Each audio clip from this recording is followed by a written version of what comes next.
বরিশালের বাকেরগঞ্জ উপজেলার অন্যতম ইসলামিক শিক্ষা প্রতিষ্ঠান সদর রোডস্থ মার্কাজুল উলুম আল ইসলামিয়া মাদ্রাসার উদ্যোগে ২৩শে রমজান ১৩ই মার্চ শুক্রবার মাদ্রাসা ভবনের দ্বিতীয় তলায় অনুষ্ঠিত হয়েছে।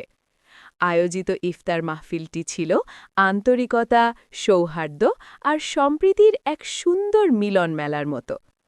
পবিত্র রমজানের তাৎপর্য সামনে রেখে আয়োজিত এই অনুষ্ঠানে বিভিন্ন শ্রেণীপেশার অতিথিরা উপস্থিত ছিলেন।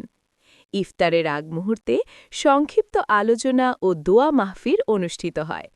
দেশ, জাতি এবং মুসলিম উম্মার শান্তি ও কল্যাণ কামনা করে বিশেষ মোনাজাত করা হয়। উপস্থিত অতিথিরা এই ইসলামিক শিক্ষা প্রতিষ্ঠানটির রমজান উপলক্ষে এমন উদ্যোগকে সাধুবাদ জানান এবং ভবিষ্যতেও এ ধরনের আয়োজন অব্যাহত থাকবে বলে আশাবাদ ব্যক্ত করেন। উক্ত দোয়া মিলাদে অভিভাবক, শুভানুদায়ী, ছাত্র, সংবাদকর্মীসহ আমন্ত্রিত অতিথিদের অংশগ্রহণে পুরো আয়োজনটি প্রাণবন্ত হয়ে ওঠে।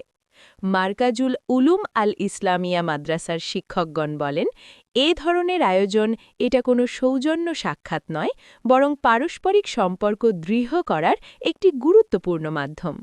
সবার সম্মিলিত সহযোগিতায় ভবিষ্যতেও আরও বৃহৎ পরিসরে এমন উদ্যোগ নেওয়ার প্রত্যয় ব্যক্ত করা হয়।